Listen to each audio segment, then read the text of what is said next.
హల్లెలూయా. సంతోషంగా ఉన్నారా? ఎల్లప్పుడూ ఆనందించండి. మరలా చెప్తున్నాను, ఆనందించండి అని చెప్పి మన పౌలు గారు ఎవరికి చెప్పారు? అదే పౌలు గారు ఏ సంఘానికి చెప్పాడు? ఫిలిప్పీ సంఘానికి చెప్పారు. హల్లెలూయా. మేము ఎప్పుడు కూడా ఆనందంగా ఉంటాం. బైబిల్లో ఒక మాట ఉంటుంది, సంతోష హృదయము ముఖానికి రావాలి. ఇవన్నీ లోపల నుంచి అలా ఉబ్బుకుతూ ఉంటే అసలు మన జీవితం ఎలా ఉంటుందంటే ప్రతిరోజు పండగే. హల్లెలూయా. లేకపోతే దండగ అనమాట. ఎందుకు వస్తున్నామో చర్చికి తెలియదు, ఎందుకు చేస్తున్నామో తెలియదు. ఇదంతా వృధా ప్రయాసలా కనిపిస్తుంది. ఎప్పుడైతే వాక్యం తెలిసిందో, ఎప్పుడైతే వాక్యపు సత్యములోకి మీరు నడిపించబడతారో అప్పుడు ఖచ్చితంగా ఫలితాలు మీరు చూడగలుగుతారు. హల్లెలూయా, హల్లెలూయా, హల్లెలూయా. సరే, ఈరోజు వాక్యపు వెలుగులో మనం ముందుకెళ్ళిపోదాం. మార్కు సువార్త 11వ అధ్యాయం 23వ వచనం చదువుకొని వాక్యపు ధ్యానంలోనికి మనం వెళ్దాం. మార్కు సువార్త 11:23. ఎవడైనను ఈ కొండను చూచి నీవు ఎత్తబడి సముద్రములో పడవేయబడుమని చెప్పి తన మనసులో సందేహింపక తాను చెప్పినది జరుగునని నమ్మని ఎడల వాడు చెప్పినది జరుగునని మీతో నిశ్చయముగా చెప్పుచున్నాను. స్తోత్రం దేవా. సర్వోన్నతుడా, ఈరోజు ఈ యొక్క వాక్యపు వెలుగులో మమ్మల్ని నడిపించి బలపరిచి విత్తబడుచున్న వాక్యం వ్యర్థ కాకుండా ప్రతి హృదయంలో నాటబడి నూరంతల పంట అనుభవించడానికి కృప చూపించమని, సమస్త మహిమ ఘనత ప్రభావాలు మీరే తెచ్చుకోనమని నజరేయుడైన యేసుక్రీస్తు నామములో మానవ స్వరం మరుగు చేసి పరిశుద్ధాత్మ దేవుడా నీవే నాతో మాతో మాట్లాడమని యేసు నామములో ప్రార్థించి నమ్మి పొందుకొని ఉన్నాం తండ్రి. ఆమేన్. హల్లెలూయా, హల్లెలూయా, హల్లెలూయా. చాలా శక్తివంతమైన సమయంలోనికి మనం వచ్చి ఉన్నాం. ఈ యొక్క వచనాన్ని మీరు చాలాసార్లు చదివినట్లయితే ఇందులో ఒక అద్భుతమైన విషయం బయలుపరచబడుతుంది. ఏం చేయాలంట? ఎవడైనా సరే, అక్కడ పాస్టర్లు లేకపోతే సంఘ పెద్దలు అని చెప్పి దేవుడు మెన్షన్ చేయట్లేదు. ఎవరైనా సరే, మీలో ఎవరైనా సరే ఏం చేయాలంట? కొండను చూసి ఏం చేయాలి? తర్వాత ఎత్తబడి సముద్రంలో వేయబడమని చెప్పి తన మనసులో సందేహింపగా తాను చెప్పినది జరుగునని నమ్మని ఎడల వాడు చెప్పినది జరుగునని మీతో నిశ్చయముగా చెప్పుచున్నాను. ఇక్కడ ఎన్ని చెప్పులు వచ్చాయి? 4 సార్లు చెప్పి చెప్పి చెప్పి చెప్పి చెప్పి ఒకసారి మాత్రం ఏమొచ్చింది? చూచి. ఫస్ట్ ఏం చేస్తారు? చూచి ఆగిపోమన్నాడు దేవుడు, చూచి విడిచిపెట్టేమన్నాడా? మీలో చాలామంది వచ్చేటువంటి సమస్య ఇది అనమాట. మీకు ఏదన్నా ఒక వస్తువు నచ్చుతుంది, లేకపోతే ఏదన్నా నచ్చినప్పుడు చూస్తారు, అంతే. ఇంక ఇది మనకి ఎక్కడ వస్తుందిలే, ఇది మన వల్ల ఎక్కడ అవుతుందిలే అని చెప్పేసి అక్కడితో విడిచిపెట్టేస్తారు. కానీ ఇక్కడ దేవుడు చెప్తున్నాడు ఏంటంటే కొండ. ఈరోజు మీ జీవితంలో చాలా కొండలు ఉన్నాయి. ఆర్థిక సమస్యలు అవ్వచ్చు, అనారోగ్య సమస్యలు అవ్వచ్చు, లేకపోతే ఏదో దేశం వెళ్ళాలో, ఏదో సాధించాలో, ఏదో ఉద్యోగం పొందుకోవాలో, ఏదో కొనుక్కోవాలో, ఏదో ఒక ఆశ ఉంటుంది. చూస్తారు దాన్ని, కానీ ఏం చేస్తారంటే విడిచిపెట్టేస్తారు. చాలామంది నాకు ఫోన్ చేసేది ఏంటంటే, బ్రదర్ మీరు ఒక చిత్రం కలిగి ప్రేయర్ చేయమంటారు, మేము నిజంగా ఒక చిత్రం కలిగి ఉన్నాం, ప్రేయర్ చేస్తాం, మాకు జరగలేదు అంటారు. అదే చెప్పేది. ఎప్పుడు కూడా దాన్ని పట్టుకున్నారంటే దాని నుంచి అంతు చూడాలన్నమాట. జరిగేంత వరకు దాన్ని పట్టుకుని ఆ చిత్రాన్ని కొనసాగించాలి, ప్రార్థించాలి. నేను చెప్పాను, ఇక్కడే మన హైదరాబాద్లో ఒక సహోదరి చాలా కాలమైంది, పిల్లలు పుట్టారు, పెళ్ళయింది, పిల్లలు పుట్టలేదు. ఆవిడ ఏం చేసిందంటే, ఆవిడ యొక్క ఆలోచన ఏంటంటే చిత్రం కలిగి ప్రార్థించాలి కదా అని చెప్పి ఏం చేసింది ఆవిడ? ఇప్పుడు ఆవిడకి పిల్లలు పుట్టాలంటే ఏం చిత్రం కలిగి ఉంటుంది? ఆవిడ కన్సీవ్ అయిన చిత్రం కలిగి ఉండాలి కదా. కన్సీవ్ అయితేనే కదా పిల్లలు పుట్టేది. అయితే అక్కడ మీరు గమనించినట్లయితే నా ప్రియమైనటువంటి సహోదరి స్నేహితులరా, ఆవిడ కన్సీవ్ అవ్వలేదు, కానీ కన్సీవ్ అనేట్లుగా చిత్రం కలిగి ఉండాలి. అప్పుడు ఆవిడ ఏం చేసిందంటే 4-5 పిల్లోస్ పెట్టుకుంటే మొత్తం నైటీలో ఎంత పొట్టు వస్తుంది?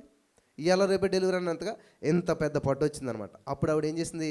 సెల్ఫీ తీసుకుంది. ఇలాగా సెల్ఫీ తీసుకుని, ఇప్పుడు ఎవరింట్లో వాళ్ళ ప్రింటర్లు ఉన్నాయి కదా, చక్కగా ఒక ఫోటో తీసుకుని గోడకు పెట్టుకుందనమాట. చూస్తే ఖాళీ కడుపు, ఫోటోలు మాత్రం 9వ నెల. రోజు ఏం చేస్తుంది? ఆ చిత్రం మీద చేసి in the name of Jesus I am believing, I am receiving, ఇది నా జీవితంలో నువ్వు నెరవేర్చావు దేవా, ఈ చిత్రం నిజం చేసావు దేవా అని చెప్పి ప్రార్థన చేస్తూ ఉంది, పలుకుతూ ఉంది. ఎప్పుడు దాకా పలికిందంట ఆవిడ? చూసింది కానీ కొన్ని రోజులుగా ఫోటో తీసి పడేసి నిజంగా ఫోటో పెట్టిందంట. హల్లెలూయా. నిజంగా ఎంత పొట్టతోటైతే ఫోటో దిగిందో అదే ఫోటో 9 నెలల ఫోటో తీసి అక్కడ పెట్టిందంట. హల్లెలూయా, హల్లెలూయా. అది పలకడం అంటేనే, అది స్వతంత్రించుకోవడం అంటేనే. మీలో చాలామంది అదిగో బ్రదర్ చర్చికి వెళ్తేనంటే ఇలా జరుగుతుందంట, అప్పు తీరుతుందంట, ఇలా లేనిది ఉన్నట్టు పలికితే ఇలా జరుగుతుందంట అని ఏం చేస్తారు? ట్రయల్ చేస్తారన్నమాట. చూడండి, మనకి షాప్కి వెళ్ళాం అనుకోండి, కొత్త కారు కొనుక్కోవటం ముందు ఏం చేస్తాడు? ట్రయల్ ఇస్తాడు. ఒకసారి ఇస్తాడు, ప్రతిరోజు ఇస్తాడా? మొత్తానికి ఇస్తాడా? నేను రోజు వచ్చి ట్రయల్ వేసుకుంటాను, నేను ఇస్తాడండి ఒకసారి. అలాగే చాలామంది చేస్తారండి, ట్రై చేస్తారు, ట్రయల్ వేస్తారు, అంతే, సొంతం చేసుకోరు. సొంతం చేసుకుని ఏంటి, ఇంకా ట్రయల్ వేయాల్సిన అవసరం ఏంటి? రోజు నీకు ఎప్పుడు కావాలో అప్పుడు తీసుకుని వెళ్ళొచ్చు నీ కారుని. ట్రయల్ వేసినప్పుడు ఏం చేస్తారు? వాడు కూడా ఉంటాడు, ఎక్కడి నుంచి ఇక్కడ ఇలా తిరగాలి, ఇలా చేయాలి, ఇది గేరు, ఇదని చెప్పి చూపించి ఒక్కరోజు మాత్రమే ఛాన్స్ అనమాట. అందుకని చాలామంది ఏం చేస్తారంటే ఒక్కరోజు వేస్తారు, ట్రయల్ వేస్తారు, ట్రయలర్స్ కానీ మిగిలిపోతారు, నిజ జీవితంలో సాధించుకోరు. ఇక్కడ దేవుని యొక్క వాక్యం ఏం సెలవుస్తుందంటే చూస్తే సరిపోదు, మరేం చేయాలంట? చెయ్యాలి, పలకాలి, చెప్పాలి. హల్లెలూయా.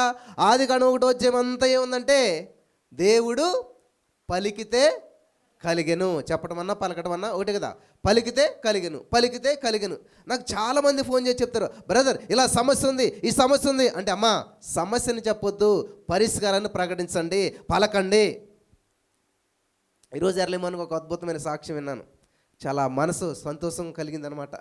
ఎందుకంటే చాలామందికి చదువుకున్న వాళ్ళకి అర్థం అవ్వట్లేదు ఈ కాన్సెప్ట్. లేనిది ఉన్నట్టు పలకండి, అది నేను చెప్పేది కాదు, దేవుడు చెప్పాడు అని చెప్తుంటే చాలామంది వింటలేదు. ఒక సహోదరికి బిడ్డలు ఉన్నారు, పెద్దోళ్ళు అయ్యారు, చక్కగా ఒక కుమారుడు ఉన్నతమైన స్థితికి వెళ్తూ ఉన్నాడు. ఎవరికో అప్పు కావాలంటే అప్పు ఇప్పించాడు, ఇచ్చుకున్న వాళ్ళు ఇచ్చిన దాకుండి వాళ్ళు తీర్చడం అనేది ఆ భారం అంతా పడ్డది. ఆ స్ట్రెస్ ఎక్కువైపోయి, ఆ డిప్రెషన్ ఎక్కువైపోయి తాగటం మొదలుపెట్టాడు.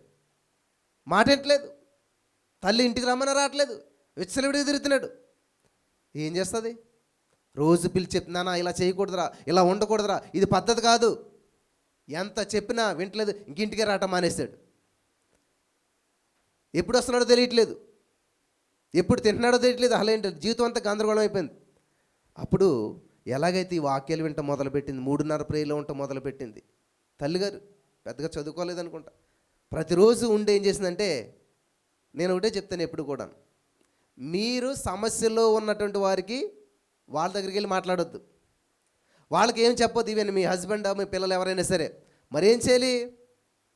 నేను ఒకసారి చెప్పాను అనమాట, వాళ్ళు ఎక్కడైతే మంచం మీద పడుకుంటారో, వాళ్ళు నిద్రపోయినప్పుడైనా సరే, వాళ్ళు లేనప్పుడైనా సరే, అదే మంచం దగ్గరికి వెళ్ళి వాళ్ళకి తెలియకుండా మీరు చేతులేసి ప్రకటించి వచ్చేసిండి అన్నాను. మరి అది ఆ మాట ఎలాగ విన్నది ఆవిడ? ఆ మాట విని ఏం చేసింది తెలుసా? ఆ నిద్రపోయిన తర్వాత, ఫుల్గా తాగొచ్చి పడుకున్న తర్వాత రోజు వెళ్ళి, in the name of Jesus నా బిడ్డను త్రాగు నుంచి విడిపించేసావు, థ్యాంక్ యూ జీసస్ అని వచ్చేస్తుంది అనమాట. ఇంతకీ ఇది అదే అక్కడ ఏం జరుగుతుందో ఎవరికి తెలియదు, ఈవిడికి తప్ప. అలా పలుకుతుంది వచ్చేస్తుంది. మరి పలికితే ఏమవుతుంది? పలికితే ఆమేన్, హల్లెలూయా. ఈరోజు మార్నింగ్ చెప్తుంది అనమాట ఆవిడ, కుమారుడు ఇంకా ఈ అప్పులకి తీర్చలేక ఏమైపోయాడంటే ఎక్కడికో వేరే చోటకి వెళ్ళిపోయాడంట. వేరే చోటకి వెళ్ళిపోయి సడన్గా మరి ఫోన్ చేశాడంట. మరి ఏమైందో ఏంటో తెలియదు కానీ, అమ్మా నాకెందుకో మనసంతా కూడా చాలా గందరగోళం అయిపోయింది, ఇలా మోసం చేశారు, ఇలా జరిగింది, కాబట్టి ఈరోజు నుంచి నేను ఏం చేస్తానంటే నా జీవితంలో నేను ఇంకా త్రాగకూడదనే నిర్ణయం తీసుకున్నాను. హల్లెలూయా, హల్లెలూయా. అంత మాత్రమే కాదు, నేను మంచిగా జీవించాలనుకుంటున్నాను, నా జీవితాన్ని మంచిగా చేసుకోవాలనుకుంటున్నాను. ఇంకేం కావాలంటే తల్లికి? ఇంకేం ఎక్స్పెక్ట్ చేస్తుంది అసలని? ఇంకేం ఆశింతుంది అసలని? ఏం చేసింది ఆవిడ? కౌన్సిలింగ్ ఇప్పించిందా? మరి ఏదైనా సెంటర్లో జాయిన్ చేసిందా? ఏం చేసింది అసలని? కాళ్ళు పట్టుకుందా? ఏమీ చేయలేదు. ఈవెన్ నా కుమారుడు కూడా తెలియకుండా పలికింది. హల్లెలూయా, హల్లెలూయా. నువ్వు చూస్తే సరిపోదు, సమస్యను చూసినంతకాలం అలాగే ఉంటుంది. కొండను ఎంతకాలం చూసినా కొండ అలాగే ఉంటుంది, కదులుతుందా, మెదులుతుందా? మరి ఏం చేస్తుంది? మనం ఎప్పుడైతే దాన్ని పలికామో అప్పుడు దానిలో మార్పులు సంభవిస్తాయి. హల్లెలూయా, హల్లెలూయా, హల్లెలూయా. నాకు ఈ యొక్క సాక్ష్యం చాలా చాలా అద్భుతంగా అనిపించింది అనమాట. పొద్దుట ఆ సహోదరి చెప్తుంటుండే, థ్యాంక్ యూ జీసస్ చెప్పిందంట, అంతే. థ్యాంక్ యూ జీసస్, నా బిడ్డకు మంచి మనసు ఇచ్చేసావు, థ్యాంక్ యూ జీసస్, నా బిడ్డను త్రాగు నుంచి విడిపించేసావు. బ్రదర్, ఈ సాక్ష్యాలు మేము కూడా చేస్తున్నాం, కానీ మా ఆయన ఇంకా తాగుతున్నాడు. ఏం చేస్తున్నాడంట? ఇంకా తాగుతున్నాడు, ఇంకా కొడుతున్నాడు. మొన్నటిదాకా మాట్లాడేవాడు కాదు, ఇప్పుడు నాకు భర్త వీడియోలు ఇచ్చేస్తాను అంటున్నాడు. ఆయన డోసు పెంచినప్పుడు నువ్వు కూడా డోసు పెంచాలి, అంతే కదా. డాక్టర్ దగ్గరికి వెళ్ళావు, నీ ఫీవర్ ఏం చేస్తుంది, పెరిగిందనమాట. అప్పుడు డాక్టర్ గారు ఏం చేస్తాడు, అది పెరుగుతుందా, నేను కూడా పెంచుతాను అంటాడు. ఏంటది?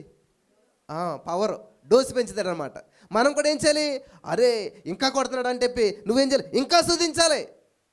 అక్కడే ఓడిపోతున్నారు చాలామంది. నేను చేసి కొద్దాన్ని ఇలా చేస్తున్నాడు ఏంటి అని మళ్ళీ నా దగ్గరకు వస్తారనమాట. నీ సమస్యకు పరిష్కారం నీ చేతుల్లోనే ఉన్నది. నీ ఆకలి తీరాలంటే మీ అమ్మగారు తింటే భోజనం తీరుతుందా? మరేం చేయాలి, నువ్వే భోజనం చేయాలి.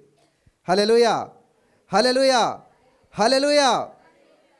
కాబట్టి ఈ రోజున ఈ మాటలు వింటున్నటువంటి నా ప్రియమైనటువంటి సహోదరి స్నేహితులారా, దేవుడు నమ్మదగిన వాడు. ఆశపడే ప్రాణాన్ని ఖచ్చితంగా తృప్తిపరుస్తాడు. ఒక సమస్య, బ్రదర్ కొండలాగా పెరిగిపోతుంది బ్రదర్ అప్పు అంటారు. ఇక్కడ ఉంది కదా దేవుడు, కొండను చూసి ఏం చేయమన్నాడు, చెప్పు చెప్పు, పలుకు. నీ శక్తిని నీ సామర్థ్యాన్ని బట్టి కాదు, దేవుని యొక్క వాక్యాన్ని బట్టి. హల్లెలూయా. దేవుని వాక్యం ఏమి రాయబడి ఉందో, యేసుక్రీస్తు ప్రభువు శిలువలో ఎందుకని తప్పికొన్నాడంట ఆయన, దామేసా లేఖనము నెరవేరినట్లు. హల్లెలూయా. నీ తండ్రిని సన్మానించు, ఎందుకని, బైబిల్ చెప్తుంది కాబట్టి. వాళ్ళు ఎటువంటి వాళ్ళైనా సరే, ఏ స్థితిలో ఉన్నా సరే, ఎంత జ్ఞానం లేని వారైనా సరే, ఎంత జ్ఞానమైన వారైనా సరే ఏం చేయాలి, వాక్యానికి లోబడాలి. మనకి కొటేషన్ వస్తాయి కదా, బైబిల్ నువ్వు మోస్తే నిన్ను బైబిల్ మోస్తుంది. అంటే బైబిల్ మోస్తాం అంటే ఏంటి, దాని మీద ఉంచటమా కాదు.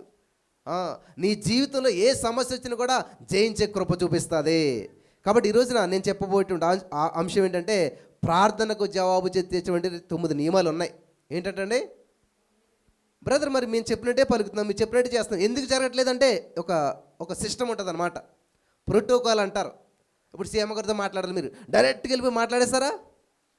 కొన్ని రూల్స్ ఉంటాయి. ఫస్ట్ వాళ్ళని కలాలి, వాళ్ళని అక్కడ మీకు చెకింగ్ అవ్వాలి, తర్వాత అది జరగాలి, ఇవన్నీ జరగాలన్నమాట. ప్రార్థనకు జవాబు తెచ్చేటువంటి నియమాలు ఒక 9 నియమాలు నేను చెప్తాను. అవన్నీ మీరు పాటించుకుంటూ వెళ్ళాలి. అంటే తెలియకుండా ఇవన్నీ జరిగితే వెనకాల మనం ప్రార్థన చేస్తున్నప్పుడు ఇవన్నీ జరుగుతూనే ఉంటాయి, కానీ మనం అబ్జర్వ్ చేసుకోవాలన్నమాట. హల్లెలూయా, హల్లెలూయా. కాబట్టి ఎప్పుడైతే నువ్వు విశ్వాసంతో, ఇక్కడ మొట్టమొదటిగా మనం చేయవలసింది ఏంటంటే, ప్రభునందు విశ్వాసం ఉంచాలి. కొండపో అంటే ఏంటి, కొండకి నీకు మధ్యలో ఎవరు ఉండాలి, దేవుని మీద విశ్వాసం ఉండాలి. విశ్వాస సహితమైన ప్రార్థన. అందరూ ప్రార్థన చేస్తారు కానీ స్వస్థత జరగదు. నాకు ఈ సాక్ష్యం ఏ మెసేజ్లైనా చెప్తున్నాను నేను. ఒక సహోదరి మన పాలకొల్లు నుంచి హైదరాబాద్ వెళ్ళి, అది ఏమంటారు, గల్ఫ్ కంట్రీలు పనిచేసుకుంటున్నారు అక్కడ. మరి ఆమెకి ఎలాగొచ్చిందో సమస్య తెలియదు, కానీ ఈ యొక్క బ్రెస్ట్లో ఆమెకి ఏమొచ్చాయంటే చిన్న చిన్న గడ్డలాగా వచ్చి చాలా పెద్దగా అయిపోయి పెరిగిపోతూ ఉన్నాయి. ఇండియా నుంచి మెడిసిన్ రప్పించుకుంటుంది, వాడుతుంది, అక్కడ చూపి ఎన్ని చేసినా ఎంత చేసినా పరిష్కారం అనేది దొరకలేదు. అయితే ఈ యొక్క సాక్ష్యాలు అనేక మంది చెప్తున్న సాక్ష్యాలు విని, ఈ జీసస్ ఆల్మైటీ గాడ్ మినిస్ట్రీస్లో లేదా బ్రదర్ జాషువా ఛానల్ వచ్చే సాక్ష్యాలు ఎలాగుంటాయంటే, ఈయన ప్రార్థన చేస్తే తగ్గింది అనడాకే ఉండదు ఎక్కడ కూడాను. ఎవరో చెప్తుంది నాకు ఒకసారి ఫోన్ చేసి, అంత ఛానల్ చూశాను, ఇలా జరిగింది అంట. అసలు ఎవరి వల్ల జరిగిందా అని చెప్పి అంతా చూద్దారంటే ఏ సాక్ష్యంలో కూడా మీరు కనపడలేదు ఎక్కడాను. చివరికి ఏదో నెంబర్ దొరికితే ఫోన్ చేశాను అని చెప్పింది నాకు. ఈ సహోదరు కూడా ఈ సాక్ష్యాలని విన్నదంట. ఏ సాక్ష్యం చూసినా థ్యాంక్ యూ జీజస్ చెప్పాం ఇలా జరిగింది, లేకపోతే స్తుతి చేస్తాం ఇలా జరిగింది, ఇవే చెప్తున్నారు. కానీ ఎక్కడా కూడా మేము వెళ్ళి ప్రార్థన చేయించుకున్నాం, ఇలా చేయించుకున్నాం అని లేదు అని చెప్పి ఆవిడ ఏం చేసిందంట, ఆవిడ కూడా ఏం చేసిందంట, నమ్మి అక్కడి నుంచి వింటం ప్రారంభించిందంట. వినటం వలన విశ్వాసం వచ్చింది. హల్లెలూయా.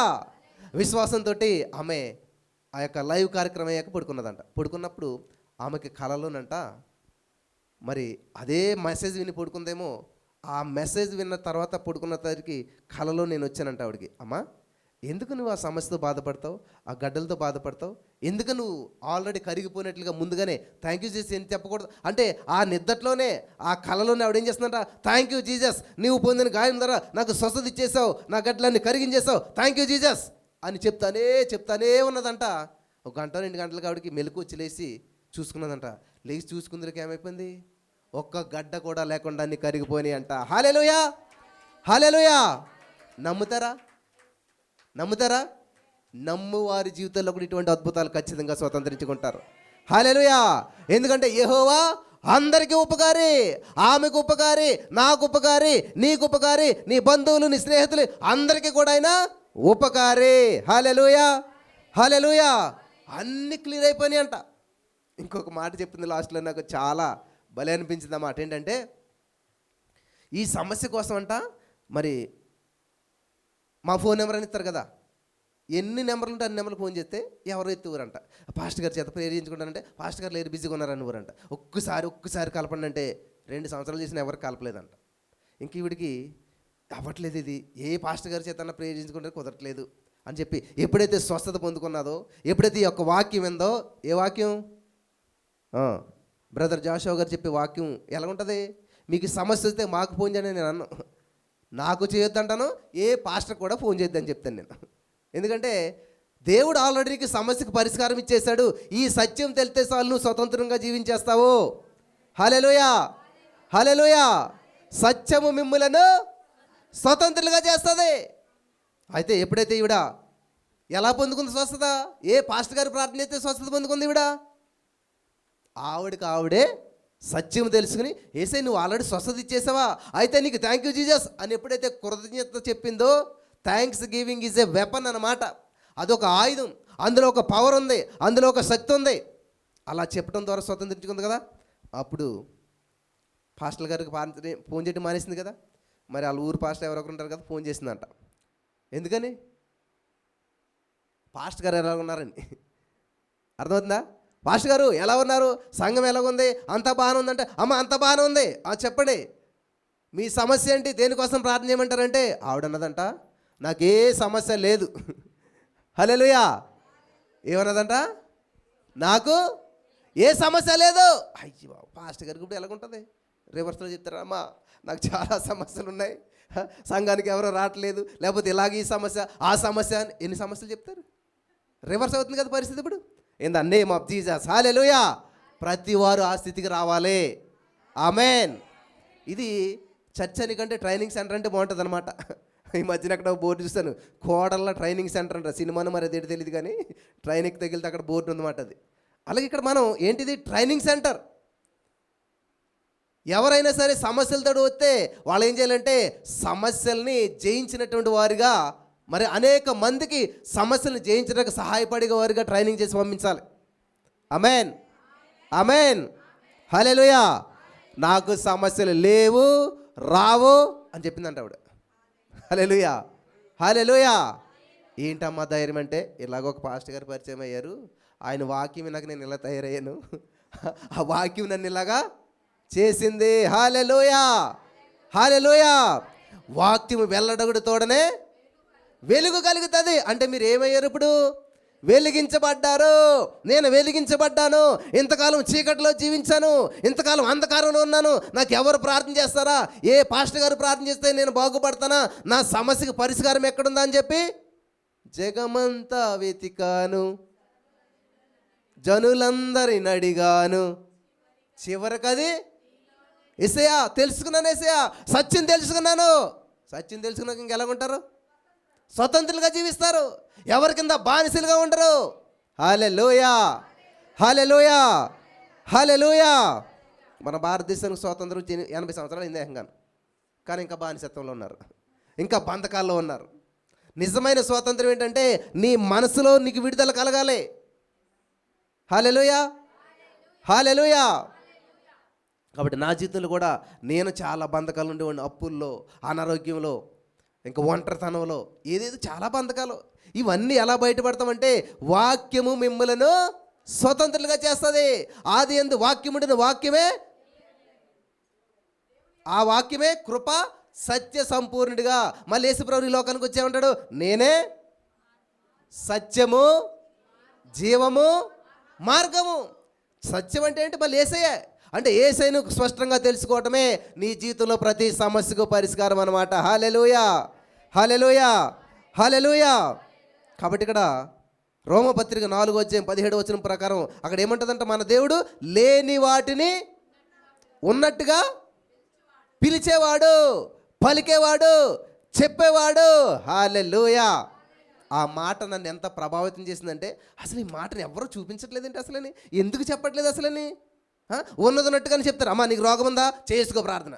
రోగం ఉందా కాదు, నీకు రోగం ఉందా లేనట్టు పలుకు. హల్లెలూయా. నీకు సమస్య ఉందా లేనట్టు పలుకు. అయిపోయింది అంతే. ఎందుకంటే నేను అదే చేశాను.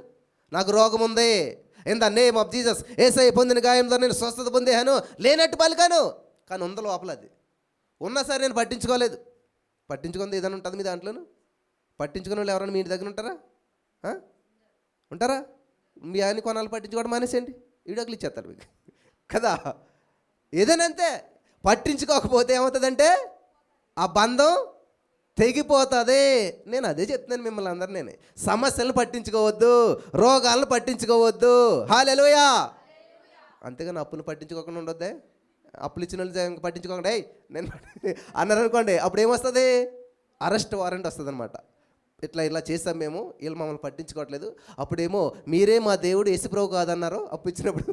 ఎవరంట? చూడండి, ఓట్ల టైంలో మీకు ఎప్పుడైనా విన్నర్లేదను. ఇప్పుడంటే అడ్వర్టైజ్మెంట్ లేదు, కానీ మా చిన్నప్పుడు ఇంత మైకి పెట్టేవారు అనమాట, అటు కట్టేవారు పైన. అప్పుడు ఏంటంట, ఇలాగా ఓటర్ల దేవుళ్లకు ఎవరంట? ఓటర్ల దేవుళ్ళు అంటే ఓటేసేవాడే దేవుడు. ఓటేసాక వీళ్ళు దేవుళ్ళు అయిపోతారన్నమాట. వాళ్ళంతా భక్తులాగా వెంటబడాలన్నమాట. అయ్యా అయ్యా అని చెప్పేసేసి. మరి మీరు విన్నర్లేదు, కానీ నేను ఇవన్నీ విన్నాయే చెప్తున్నాను, సత్యమే చెప్తున్నాను అనమాట. ఇలా పలుకోరు. ఓటర్ల దేవుళ్ళకు, అయ్యి బాబు ఓటర్ల దేవుళ్ళు అంటే ఓటేసి ప్రతి ఓడు దేవుడు అయిపోయాడు అనమాట. ఈరోజు చాలామంది జీవితాల్లో ఇలాగా సమస్యని నెగ్లెక్ట్ చేయటం మర్చిపోయారంతా కూడాను. నాకు సమస్య ఉంది, మళ్ళీ దానికి సమయం ఇస్తే ఎంత టైము, నా ప్రసంగాన్ని మించిపోతున్నమాట వాళ్ళది. అసలు ఆ రోగానికి ఎన్ని టెస్టులు చేశారు, ఏ డాక్టర్ ఏమన్నాడు, మళ్ళీ ఏ హాస్పిటల్కి వెళ్ళారు, అక్కడ ఆయన ఏమన్నాడు, ఇక్కడ ఇది ఇంత దొంతరం ఏంటది రిపోర్ట్లు, హాస్పిటల్ రిపోర్ట్లు అన్నీ పట్టుకొచ్చి నాకు పంపుతారు వాట్సాప్లో. నాకు ఏం తెలుసు, నేను ఏమన్నా డాక్టర్నా? నాకు తెలియదు కదా. ఇప్పుడు వాక్యం గురించి చెప్పమంటే, వాక్యంలో బలపరచమంటే ఎన్ని గంటలైనా కూర్చోబెట్టి చెప్తాను, కానీ ఆ రిపోర్ట్ పెట్టుకొచ్చి ఏముందో చూడండి, నాకు ఏమర్థమవుతుంది? అది నార్మల్ ఉందో ఏముందో, అది ఎంత ఉండాలో నాకు ఏమైనా తెలుస్తుందా? నేను అందరూ చదువుకున్నానా? ఇలాగ చాలామంది ఎక్కడ ఎలా ఉండాలో తెలియకుండా పాస్ట్ గారి దగ్గర వచ్చి రిపోర్ట్ల గురించి చెప్తే నేనేం చేస్తాను? నేను అంటాను, in the name of Jesus everything నార్మల్గా చేసినందుకు థ్యాంక్ యూ జీసస్ అంటాను అంతే తప్ప, కానీ అది నార్మల్ ఏంటో నిజమేంటో నాకు తెలియదు కదా. కాబట్టి మీరు ఏం చేయాలి? దేవుని దగ్గరకు వచ్చినప్పుడు ఏం చేయాలంట? ఆయన ఉన్నాడని కూడా, ఆయన ప్రతిఫలం దయచేసాడని నమ్మాలి. హల్లెలూయా, హల్లెలూయా.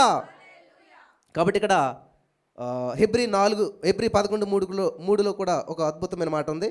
హెబ్రీ పత్రిక 11వ అధ్యాయం 3వ వచనం. హల్లెలూయా. ప్రపంచములు దేవుని వాక్యం వలన నిర్మాణమైనవనియు, అందును బట్టి దృశ్యమైనది కనబడిన పదార్థములచే నిర్మించబడలేదనియు విశ్వాసం చేత గ్రహించుకొనిచున్నాము. హల్లెలూయా. చూడండి, ఏంటంట, మనకు కనబడుతుంది, కానీ అది ఎలా వచ్చింది? ఏదో ఒక పదార్థం అట్టుకొచ్చేయలేదు దేవుడు. చెట్లు, భూమి ఇవన్నీ కలుగుగాక అన్నాడు. ఏ పదార్థం ఉపయోగించాడు? ఏం పదార్థం? మాట. భలే ఉన్నది మాట, చదవండి. దృశ్యమైనవి కనబడిన పదార్థములచే నిర్మించబడలేదు. దృశ్యం అంటే ఏంటి? సినిమా భలే గుర్తు చేత మీకు దృశ్యవంతులకు.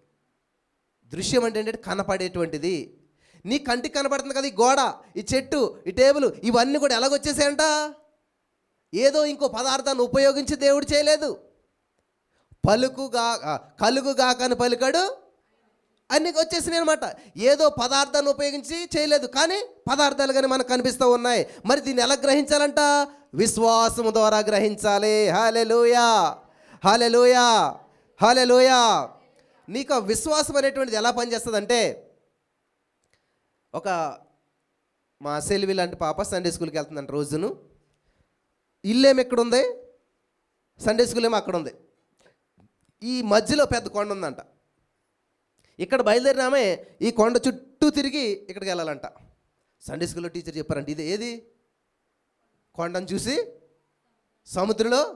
అయ్యి బాబు, నమ్మేసిందంట. అంత ఇంటికి వచ్చి, యేసయ్య ఆ కొండ వెళ్ళి సముద్రంలో పడాలన్నావు కదా, మరి నేను నమ్మేస్తున్నాను, యేసుక్రీస్తు నామములో ఆ కొండ వెళ్ళి సముద్రంలో పడునుగాక అన్నదంట. చేసేసింది, మర్చిపోయింది మాట. వారం రోజులు అయిపోయింది.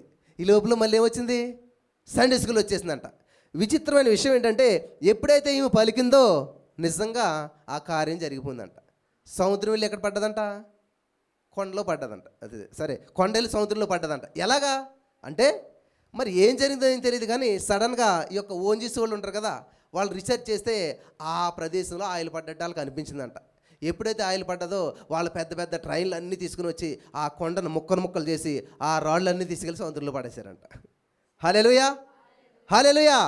కానీ మన ఇమాజినేషన్ ఎలాగుంటుంది? యేసు నామములో ఒక ముసలం కూడా ఇలా ప్రార్థన చేస్తామన్నమాట. ఈ కొండ వెళ్ళి సముద్రంలో పడిన కాక కిటికీలో కట్టెని తీస్తుందంట. ఎగురుతుందా, పిగులుతుందా, ఎలాగ ఎగిరిల్లు సముద్రంలో పడుతుందని చూస్తుందంట. అది ఎప్పటికీ పడలేదన్నమాట. ఎందుకంటే ప్రభు కార్యాభివృద్ధి అని ఎప్పటికీ స్థిరులను కథలని వారై ఉండాలంట. ఒక తల్లి ఏం చేసింది?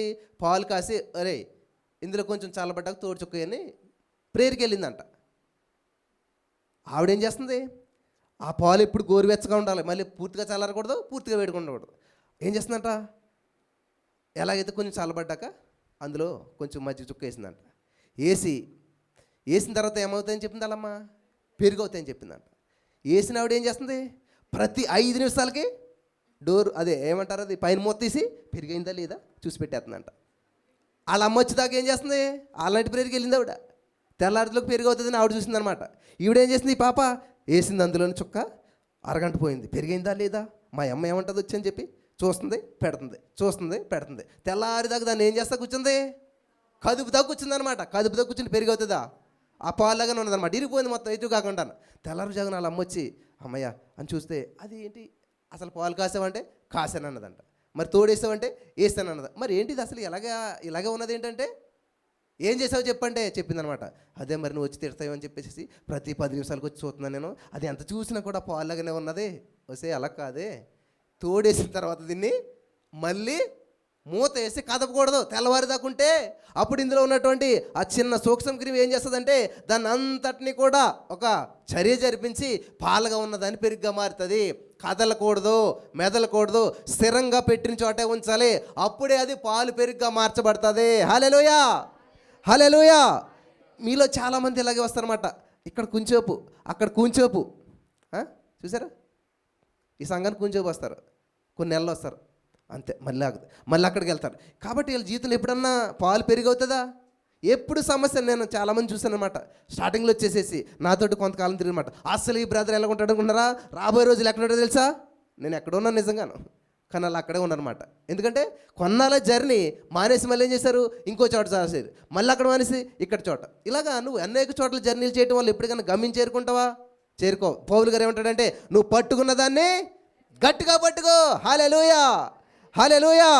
అంతేగాని ఏదో జస్ట్ అలా ట్రై చేస్తారు, విడిచిపెట్టేస్తారు. ఎందుకంటే దేవుడు ఒకనొక రోజున ఖచ్చితంగా నీ జీవితాన్ని మార్చేస్తాడు.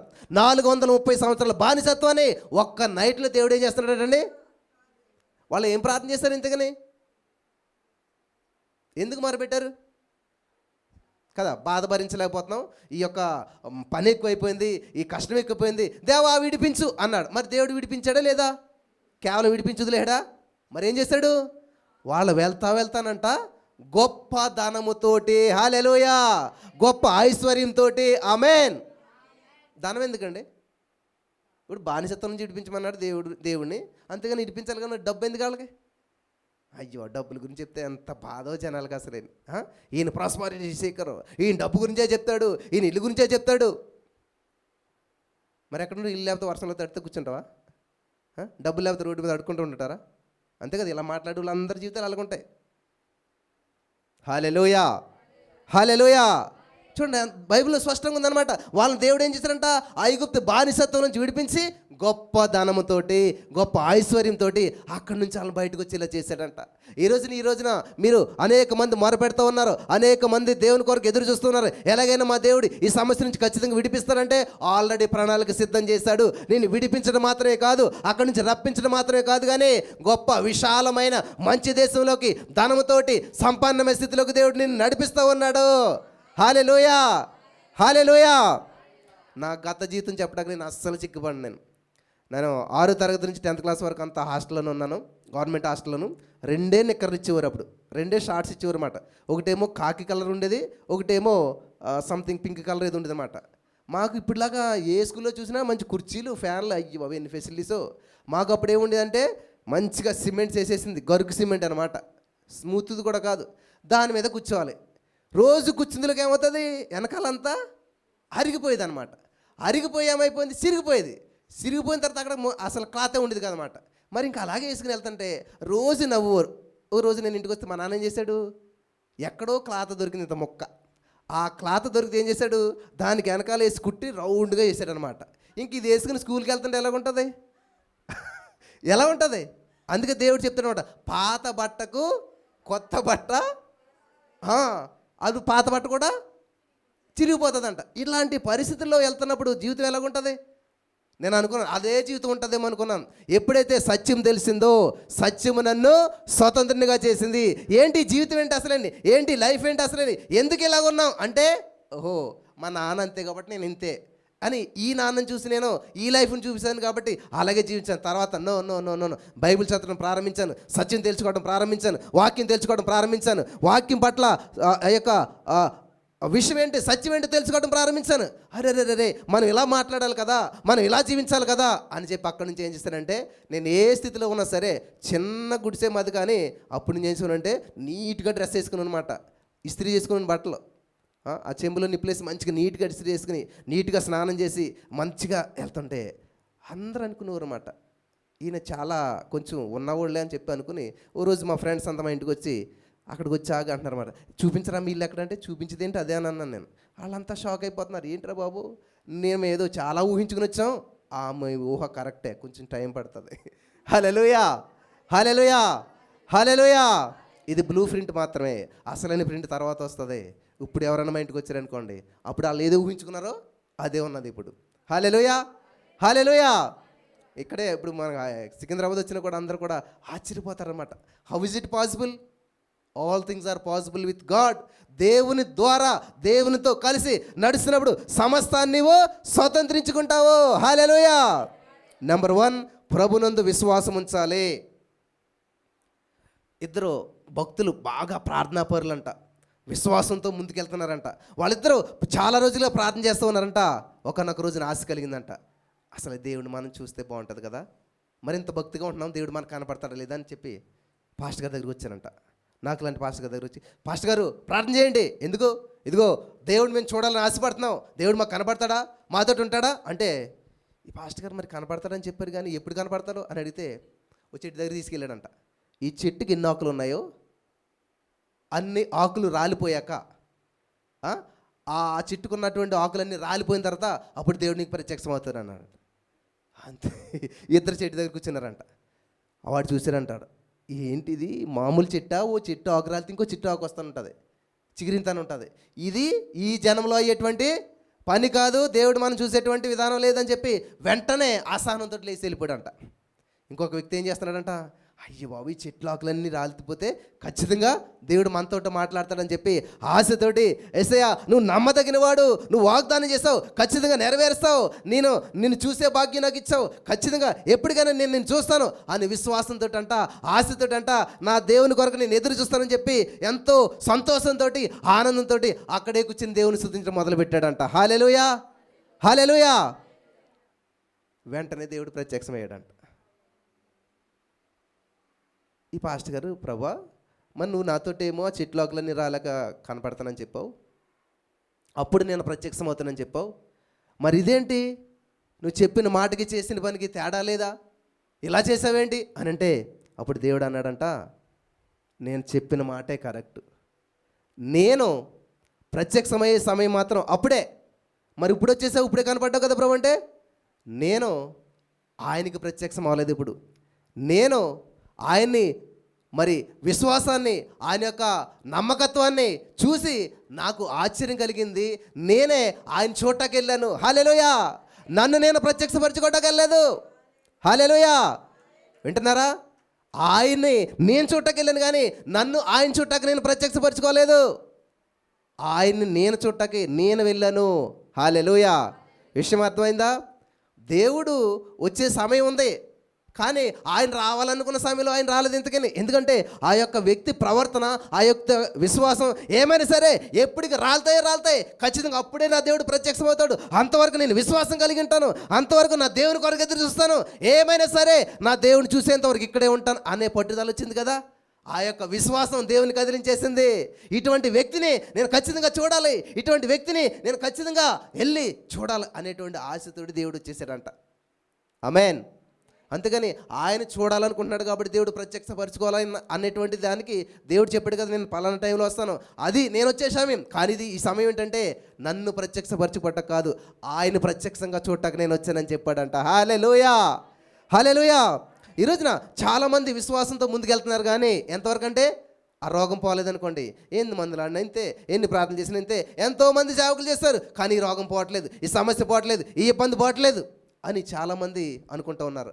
నిన్న గృహకూడికి ఒక సహోదరు వచ్చింది, చాలా ఆశ్చర్యం వేసింది. బ్రదర్, మొత్తం మా ఫ్యామిలీ అంతా కూడా మరి ఆ యొక్క రోమన్ క్యాథలిక్స్, కానీ నేను ఈ యొక్క సత్యాన్ని తెలుసుకున్నాను, ఇలా దేవుని స్తుతిస్తూ ఉన్నాను, ఎవ్వరూ నమ్మట్లేదు, కాబట్టి నేను ఒక్కదాన్ని నెమ్మదిగా వచ్చాను, ఎవరికి తెలియకుండాను.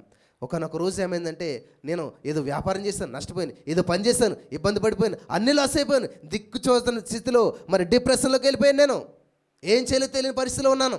అప్పుడు మీ యొక్క వాక్యాలు చూశాను నేను. అప్పుడు నా జీవితంలో ఒక హోప్ సిగురించింది, ఆశ పుట్టింది. దేవుడు చేస్తాడు ఖచ్చితంగా, లేని వాటిని ఉన్నట్టుగా పలకటం, థ్యాంక్ యూ జీసస్ చెప్పడం, ఇవన్నీ నేర్చుకుని నా యొక్క విశ్వాసాన్ని బలపరుచుకుంటూ వచ్చాను.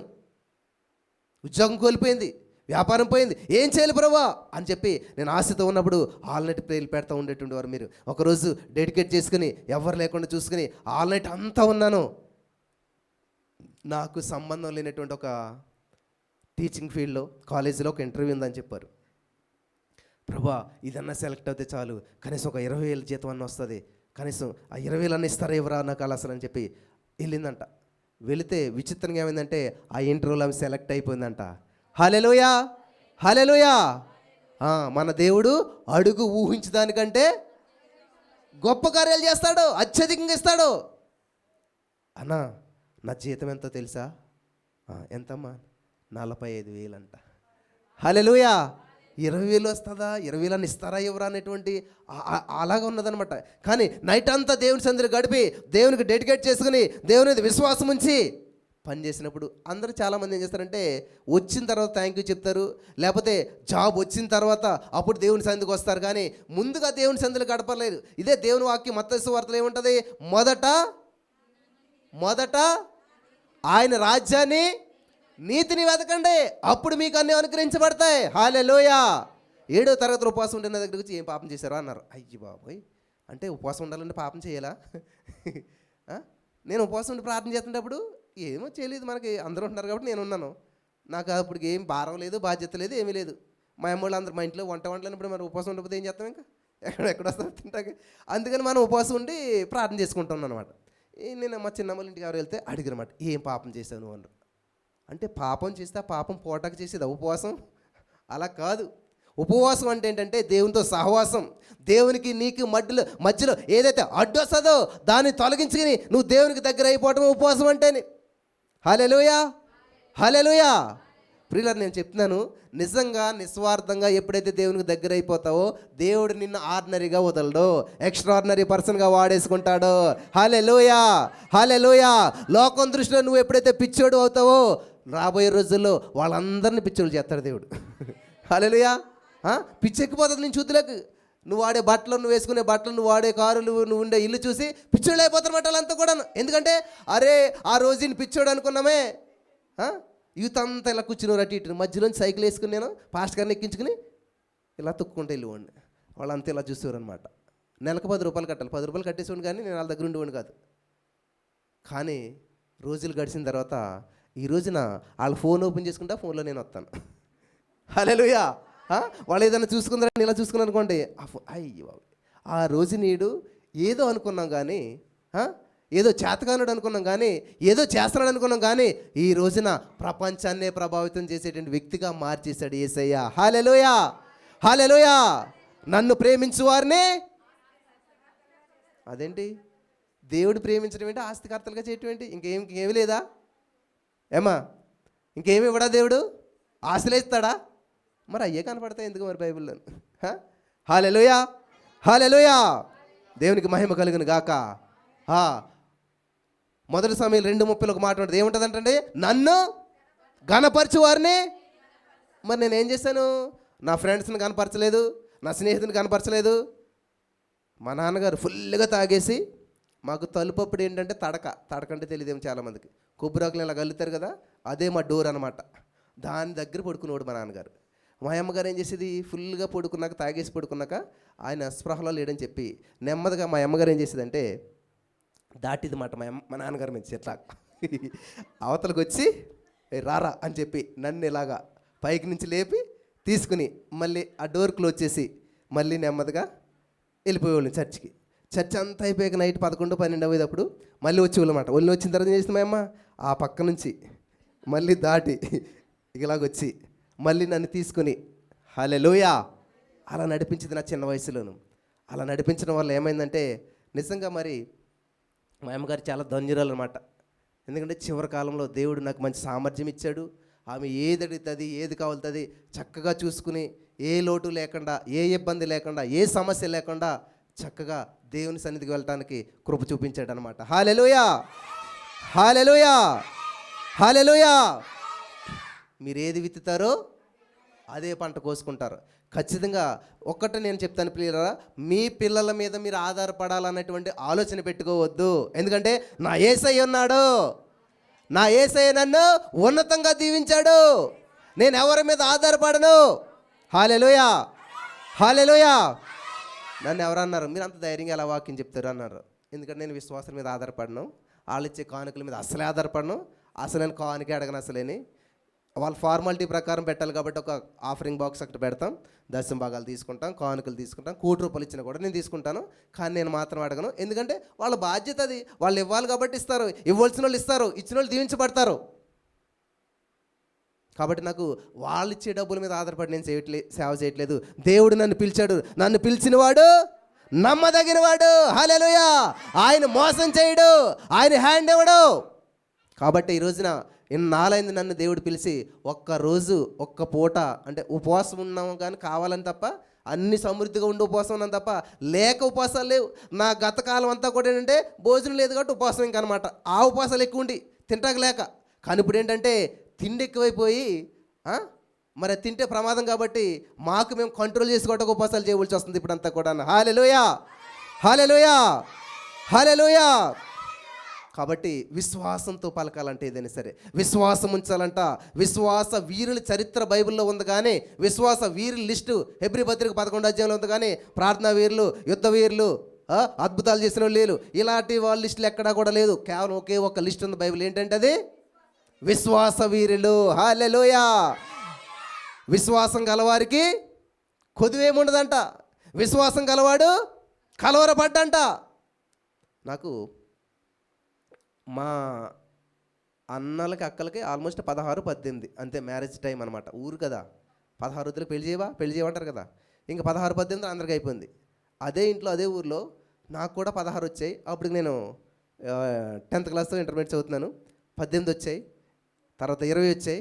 అప్పటికి 21 వద్దులకి డిగ్రీ అయిపోయింది అనమాట.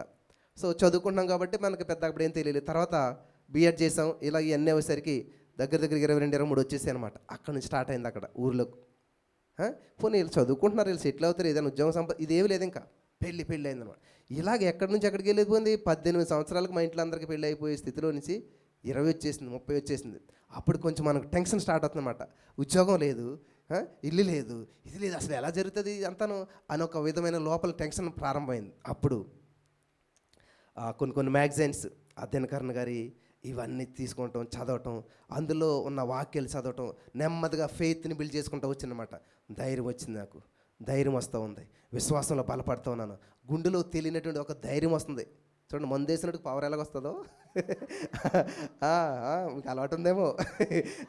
ఆ మందు వేసినట్టుకి లోపలికి పవర్ ఎలాగ వస్తుందో ఈ వాక్యం లోపలికి వెళ్ళులోకి, ఈ చదువులోకి ధైర్యం వస్తుంది అనమాట. నాకేం పర్లేదు, నా యేసయ్య ఉన్నాడు, ఎలాగైనా చేస్తాడు. అయ్యో, నా మాట మారిపోతుంది, నడక మారిపోతుంది, ఈ ప్రవర్తన అంతా మారిపోతుంది అనమాట. చూడండి, మందు వేసినట్టు ఇంకా చూడండి, లారీ అడ్డు వచ్చినా సరే ఎట్లా అంటాడు అంతే, ఇంకా అది లారీ కదలదు. ఎంత పెద్ద బస్సు అయినా అంతే. అది భయం కదా మరి, గుద్దెత్తే ఏమవుతుందని చెప్పేసి మామూలు ఉన్నాడు, ఏం చేస్తాడు, ఆరును కొడతాడు, తప్పుతున్నాడు, వెళ్ళిపోతాడు. ఇక ఈ తాగేసినాడు ఏమో ఎప్పుడు అడుగు ఎత్తాడు, ఎలాగెత్తాడు తెలియదు కదా, ఆడు ఇష్టం వచ్చినట్టు నడుస్తాడు. కాబట్టి ఇలా ఎవడైనా సరే రోడ్డు మీద ఏం చేస్తాడు, భయపడుతుంటారు. అలాగా ఈ యొక్క విశ్వాసం కలిగినటువంటి వారికి అంట ప్రతి సమస్య బయటపడుతుంది, భయపడుతుంది. హల్లెలూయా, హల్లెలూయా, హల్లెలూయా. అక్కడి నుంచి ఖచ్చితంగా ఉద్యోగం రాకపోతే లైఫ్ లేదు అనుకున్నటువంటి స్థితిలోంచి ఎలాగైనా నా దేవుడు నన్ను పోషిస్తాడో, నా యేసై గొప్పోడు, నా యేసైకి అసాధ్యమైనది ఏమీ లేదు, ఏదో తెలియని మాటలు వచ్చేస్తున్నాయి, తెలియని భాష వచ్చేస్తుంది. చర్చిలో ప్రేయర్ చేయమంటే సడన్గా లేచిపోయి చేతులు ఇలాగా దిగట్లేదు, ఇంకా నేను ఏది మాట్లాడుతున్నానో నాకు తెలియట్లేదు, ఏం ప్రార్థన చేస్తున్నానో తెలియట్లేదు. హల్లెలూయా, హల్లెలూయా. రోమా 8:26లో ఒక మాట ఉంటుంది అనమాట, ఆత్మ తానే మన పక్షముగా ఊహింప సఖ్యము కానీ మూలుగులతో అదంతా నెరవేరబడిపోతుంది. అప్పుడే ఆ వయసులోను ప్రార్థన చేయమంటే ప్రార్థన ఏమని చేయాలి, ఈ మీటింగ్ బాగా జరగాలి, ఇది చేయలే కదా, ఇది ప్రార్థన చేయాలి కదా.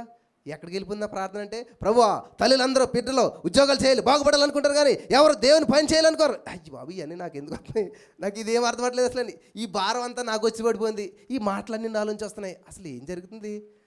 నాకేమో ఇప్పుడు ఎలా ఉంటుంది, నన్ను నేను లాక్కోవాలంటే నాకు అందట్లేదు, అంత పైకి వెళ్ళిపోతున్నాయి మాట నా మాటలు కానీ అవన్నీ కూడా. ఏదేదో మాట్లాడేస్తున్నాను. అయ్యి బాబు ఈ ప్రార్థన ముగించా కళ్ళు తెరితే వీళ్ళందరూ ఎలా చూస్తారు, నన్ను ఏమంటారు, ఏం జరుగుతుంది అసలని బలవంతంగా చేతులు దింపుతారన్నా, నిలువు మోకాళ్ళు అడిపోయింది, చేసేస్తున్నాను, ఏదో జరిగిపోతుంది అనమాట. దేవుని మహాకృపను బట్టి ఏ ప్రార్థన అయితే నేను ఆ రోజు చేశానో ఆ విధంగా అక్కడ ఎవరు తయారవ్వలేదు, కానీ ఆ ప్రార్థనకు ప్రతిఫలం ఎవరంటే నేనే. హల్లెలూయా, హల్లెలూయా, హల్లెలూయా. చూసారా దేవుడు ఏం చేస్తాడు తెలుసా, నీకు ఏది కావాలో అది నీ ద్వారానే పలికించి ఆయనే ప్రతిఫలం ఇస్తాడు. ఆమేన్, ఆమేన్. అంటే పలికితే కలుగుతుంది, నువ్వు పలకనంత వరకు. సామెత ఉంటుంది కదా, అడగందే. అబ్బా అన్నీ తెలిసి మరి ఎందుకు అడగరు దేవుడిని? మళ్ళీ దీంట్లోకి వెళ్ళిపోతారు, అడుక్కోవడంలోకి వెళ్ళిపోతారు. అడగటం అంటే అది కాదు, పలకటం అనమాట. పలకాలే, పదే పలకాలే. చిన్నపిల్లలకి చూడండి, చిన్నప్పుడు ఏం చేస్తారు, టేబుల్స్ 2x2 = 4, రోజంతా అదే ఉంటుంది వాళ్ళకి కదా. 2x2 = 4 ఇంతే. ఇంకా ఆ రోడ్ల మీద ఇల్లు కూడా వినపడుతుంది అనమాట. మా స్కూల్ అంటే ఓపెన్గా చిన్న చెట్టు కింద ఉండేది మా స్కూలు, ఎందుకంటే అప్పుడు గాలి నుంచి స్కూల్ పోతే ఆ చిన్న చెట్టు కింద చెప్పారు పాఠాలు మాకు. మేమేం చేసుకున్నప్పుడు బోర్డుకి రాసేవారు అన్నమాట. రాతే ఒకరు చెప్తుంటే మిగతా వాళ్ళందరూ 2x2 = 4 అంటే ఇంక ఇదే పాట అనమాట. ఆ నిద్రలో కూడా మనకేమో సడన్గా ఒకసారి పలికారు. మీరు ఎప్పుడన్నా అలాగా? మేము చాలాసార్లు అలవాట్లు పలికిస్తున్నామాట. చిన్నప్పుడు అంతాను మా అమ్మ లేపిది అనమాట, ఏంట్రా అంటే ఇంకేంటి మనం ఇక్కడ లేవెంతకని ఎక్కడ ఉన్నమాట. ఏంటంటే ఇంకేముంటుంది, లేదులకు అంతా చీకటి, ఏదేదో గందరగోళం ఉంటుంది అన్నమాట. మనం ఇక్కడ కొద్దిలోకి చాలా టైం పడుతుంది అంతా కూడా. అలాగా దేవుని వాక్యం చేత నువ్వు ఎప్పుడైతే నింపబడతావో, అలా దేవుని వాక్య వెలుగులో నువ్వు ఎప్పుడైతే వెళ్ళిపోతావో, ఈ లోకంతో సంబంధం ఉండదు, ఈ కాన్షియస్లో నువ్వు ఉండవు, దేవుని యొక్క వాక్య వెలుగులో నడిపించబడతావు. హల్లెలూయా, హల్లెలూయా. వాక్యం ద్వారా నడిపించబడతావు. ప్రతిదీ వాక్యానుసారంగా ఉందా లేదా, వాక్యంలో ఉందా లేదా, వాక్యానికి అనుకూలంగా ఉందా లేదా చూసుకుంటావు అంతే. జాషువా గారు చెప్పారు కాబట్టి కరెక్ట్ అనుకున్నారని మోసపోతారు మీరు. అర్థమైందా? జాషువా గారు కాదు, ఎవరు చెప్పినా కరెక్ట్ కాదు. అది ఎప్పుడు అది వాక్యానుసారంగా ఉంటేనే కరెక్టు, వాక్యంలో ఉంటేనే కరెక్టు. హల్లెలూయా. వాక్యానికి మ్యాచ్ అవును దేన్ని కూడా మనం అంతే కదా. ఇప్పుడు మీరు చీర మీద జాకెట్ మ్యాచ్ అవుతేనే వేసుకుంటారు, లేకపోతే అసలు వేసుకుంటారా? అయ్యి బాబు చీర అన్న కట్టుకోవడం మానేస్తారు. కానీ మరి ఇప్పుడు ఎంత ఉందో తెలియదు, కానీ మా అమ్మగారు జాకెట్ ముక్కల కోసం తెగ తిరిగివ్వండి, అది ఎంత ముక్క ఇచ్చేవారు అనమాట. ఈ జాకెట్ పట్టారంటే 10 రూపాయలు అప్పుడు జాకెట్, మరి ఇప్పుడు ఎంత తెలియదు, కానీ అన్ని షాపులు తిరిగి ఇంత తేడా వచ్చింది మాట కలరు, అంతే తిరిగి పంపిస్తుంది మళ్ళీ. ఇదే కలర్ కావాలి, ఇదే మ్యాచ్ అవ్వాలి, ఎంత కష్టం అనుకుంటున్నారు. మరి మీకు ఎలాగుంటుందో తెలియదు, కానీ అట్లాగా ఇక్కడ వాక్యానికి మ్యాచ్ అవ్వకుండా మీ జీవితం ఉన్నదంటే అస్సలు యాక్సెప్ట్ చేయొద్దు. ఇది వాక్యానుసారం కాదు, ఇది వాక్యానికి అనుకూలంగా లేదు, కాబట్టి దీన్ని నేను యాక్సెప్ట్ చేయను. హల్లెలూయా, హల్లెలూయా. కాబట్టి నెంబర్ 1 ప్రభునందు విశ్వాసం ఉంచాలి. నెంబర్ 2 ఏం చేయాలంట, ఖచ్చితంగా అడగాలి. మార్కు సువార్త 11:24 ప్రకారం చూసినట్లయితే అక్కడ మీరేది అడుగుచున్నారో ఆల్రెడీ అది పొందేశామని చెప్పి ఖచ్చితంగా నమ్మాలి. ఎప్పుడైతే నువ్వు నమ్ముతావో చూసారా, అడుగు చేసిన గోడకు ఫోటో పెట్టింది, నిజమది? అబద్ధం కదా? అబద్ధం కాదు, విశ్వాసం. విశ్వాసం అంటే ఏంటంటే లేని వాటిని ఉన్నట్టుగాను. హల్లెలూయా, హల్లెలూయా, హల్లెలూయా. మత్తయి సువార్త 21:21 చూసినట్లయితే తొందరగా చదవాలి. మత్తయి సువార్త 21:21. Thank you Jesus, thank you lord. మీరు విశ్వాసము కలిగి సందేహపడకుండా ఎడల ఈ అంజూరపు చెట్టుకు జరిగిన దానిని చేయుటకు మాత్రమే కాదు, ఈ కొండను చూచి నీవు ఎత్తబడి ఆ, ఆ, అలాగూ జరగనని మీతో నిశ్చయంగా చెప్పుచున్నాను.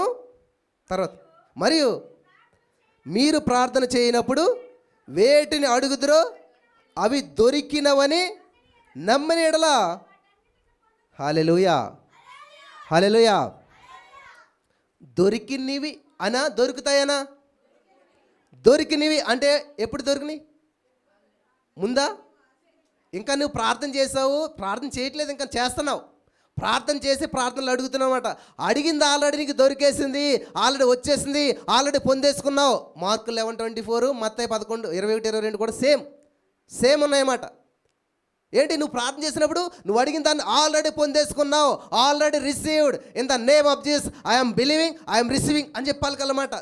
రాలేదు, నీకు పొందుకోలేదు, కానీ వచ్చేసిందని నువ్వు పలకాలి. హల్లెలూయా, హల్లెలూయా, హల్లెలూయా. నెక్స్ట్ మూడవదిగా మనం చూసినట్లయితే దైవ చిత్తానుసారంగా అడగాలంట. మొదటి యోహాను 5:13 చూసినట్లయితే అక్కడ ఏమని రాస్తుందంటే, యోహాను రాసిన మొదటి పత్రిక 5వ అధ్యాయం 13వ వచనం మనం చదివినట్లయితే, ఆయనను బట్టి మనకు కలిగిన ధైర్యం ఏదనగా ఆయన చిత్తానుసారంగా మనం ఏది అడిగినను ఆయన మన మనవి ఆలకించునన్నది. హల్లెలూయా. ఎలాగ అడగాలంటే దేవుని చిత్తానుసారంగా, దైవ చిత్తానుసారంగా. బ్రదర్, ఇప్పుడు పెళ్లి చేసుకోవడం దేవుని చిత్తమా కాదా? దేవుని చిత్తమే. బ్రదర్, మరి మేము ఇల్లు కట్టుకోవాలి, దేవుని చిత్తమా కాదా? ఆల్రెడీ రివీల్ అయిపోయింది, దాన్ని మళ్ళీ దేవుని చిత్తమా కాదా అని అడుగుతారండి చాలామంది. బ్రదర్, దశభాగం ఇవ్వడం దేవుని చిత్తమా కాదా? చిత్తమా కాదా? చిత్తమే. ఆల్రెడీ దేవుడు చెప్పాడు కదా, యేసు ప్రభువారే చెప్పారు. మత్తయి సువార్త 23:23 ఏమంటుందంటే, మీరు పుదీనాలను, సోంపులను దశభాగాలు ఇస్తున్నారు, నీతి న్యాయాలను పక్కన పెట్టేశారు. మరేం చేయాలి చెప్పనా? వినండి, ఏం చెప్పాడు యేసయ్య? వాటిని మానక. వేటిని? పుదీనా సోంపులో దశభాగాలు ఇస్తున్నారు కదా, ఆ దశభాగాలు ఇవ్వటం మానేసేయద్దు, కానీ ఇవ్వండి. ఇస్తూ నీతి న్యాయాలను కూడా అనుసరించండి. దేవుడు మానేమని చెప్పాడా, యాడ్ చేశాడా? యాడ్ చేశాడు. పాత నిబంధనలో వ్యభిచారం చేసినటువంటి స్త్రీ దొరికితే రాళ్ళతో కొట్టి చంపాలి. పూర్వకాలం వ్యభిచారం ఏంటంటే ఇద్దరు స్త్రీ పురుషులు కలిస్తేనే వ్యభిచారం. యేసు ప్రభువు టైం వద్దకు ఏం చేయాడు తెలుసైనా? రూల్ కొట్టేహాడా? కొట్టలేదు. ఆవిడ నువ్వు కలవసరం లేదు, నీ మనసులో ఆవిడ పట్ల చెడు ఆలోచన వస్తేనే ఆల్రెడీ వ్యభిచారం చేసినట్లు. అంటే రూల్స్ మార్చాడా దేవుడు? తీసేసాడా? స్ట్రిక్ట్ చేశాడా? ఇంకా స్ట్రిక్ట్ అయిపోయినాయి అన్నమాట. హల్లెలూయా, హల్లెలూయా, హల్లెలూయా. జాగ్రత్తగా గమనించండి ప్రియులారా. నెంబర్ 3, దేవుని చిత్తానుసారంగా అడగాలి.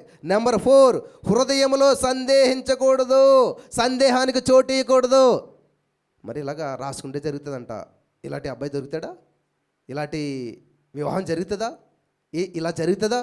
ఈ రోగం పోతుందా? పలుకుతూ ఉంటుంటారు. నాకు ఒక ఆశ్చర్యం వేసింది అసలు. ఒక పాస్టర్ గారు ఒక మీటింగ్ వెళ్ళారు. వాళ్ళకి ఎవరికి ఏదో సమస్య ఉందన్నమాట, చాలా భయంకరమైన సమస్య. ప్రార్థన చేయమన్నారంట. ఈయన ఏం చేశారు? యేసుక్రీస్తు నామములో పెట్టిన స్వస్థపరిచావు, థ్యాంక్ యూ అని చెప్పేసి వచ్చేసాడు. వచ్చేసారి ఇద్దరు మాట్లాడుకుంటారేమని. అసలు అలాంటి రోగం తగ్గుతుందా? అయ్యో, మేము అక్కడ ఏం ప్రార్థన చేసి వచ్చారు, కానీ ఇంటికి వచ్చి ఏమైనా చేస్తున్నారు? నిజంగా తగ్గుతుందా రోగం? అంత భయంకరమైన సమస్య నుంచి విడుదల పొందుతారా? ఎవరు? పోను విశ్వాస కాదు పాస్టర్ గారు. కానీ దేవుడు ఏమైనా సెలవిస్తున్నాడు? విశ్వాస సహితమైన ప్రార్థన ఆ రోగినే స్వస్థపరుస్తుంది. హల్లెలూయా, హల్లెలూయా, హల్లెలూయా.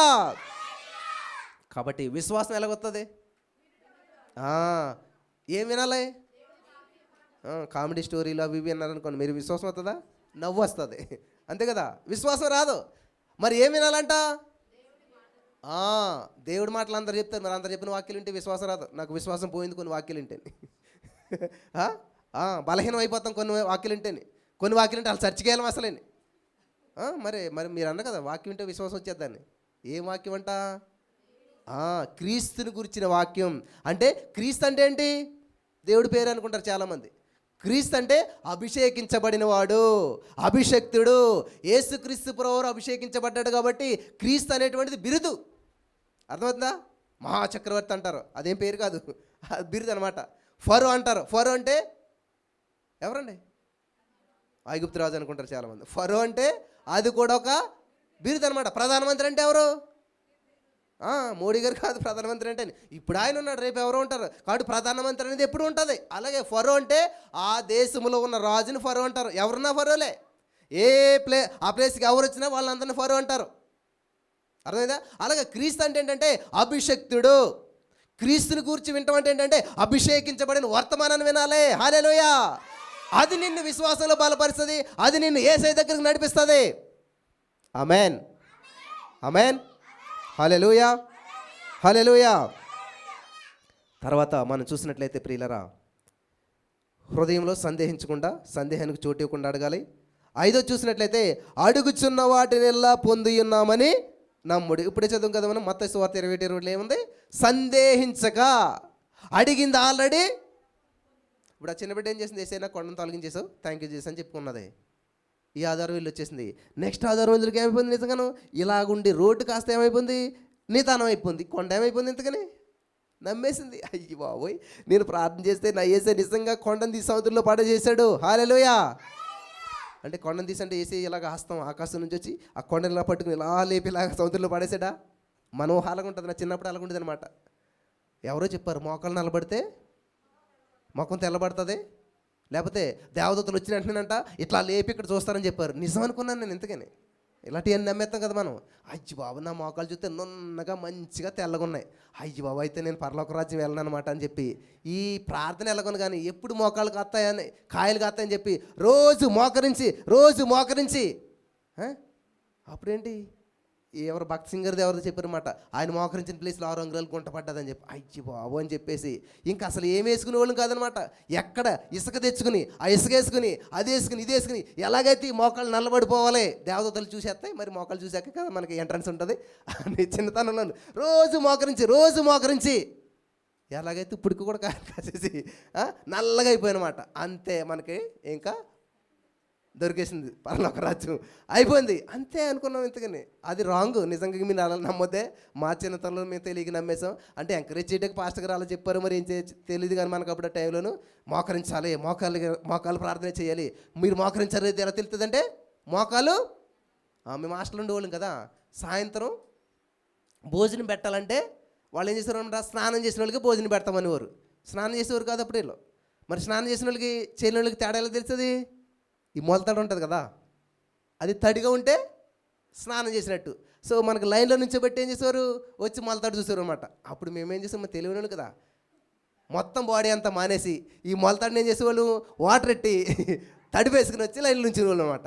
అప్పుడు అలా ఏం చేస్తారు, అలాగనమాట. ఇది కూడా ఏంటి, మోకాళ్ళు ఒకటి నల్లబడితే చాలు పరలోక రాజ్యం వెళ్ళిపోతాం అనే ఉద్దేశంతో మేమేం చేస్తాం, ఏం చేస్తున్నావు ఎలా చేస్తున్నావు ఈ ప్రార్థన అనేది ఏమి లేదనమాట. ఎలాగైతే ఆ ఇసుకేసి అదేసి ఇదేసి దాని మీద మోకరించేసి రక్తాలు వచ్చేలా చేసేసి మొత్తం మీద ఎలాగైతే నల్లగా అయిపోయేలా చేసేసామన్నమాట. అప్పుడు మనశ్శాంతించింది, ఖచ్చితంగా మనం పరలోక రాజ్యం వెళ్ళిపోతామని. అది మాత్రం అది కరెక్ట్ కాదు. అది ఎంతకని ఏదో తెలిసి తెలియని వయసులో అలా చేసాం. కానీ దేవుని రాజ్యంలోకి వెళ్ళాలంటే విశ్వాసంతో నువ్వు ప్రవేశిస్తావు. హల్లెలూయా, హల్లెలూయా, హల్లెలూయా, హల్లెలూయా. మరి చాలా ఉన్నాయి. ఈ రిఫరెన్స్లతో ఇవన్నీ చెప్పాలంటే మనకు సమయం సరిపోదు. నెంబర్ 1 ప్రభునందు విశ్వాసం ఉంచాలి. నెంబర్ 2 ఖచ్చితంగా అడగాలి. నెంబర్ 3 దైవ చిత్తానుసారంగా అడగాలి. నెంబర్ 4 హృదయంలో సందేహించకుండా అడగాలి. నెంబర్ 5 అడుగుచున్న వాటినెల్లా పొందినామని నమ్మాలి.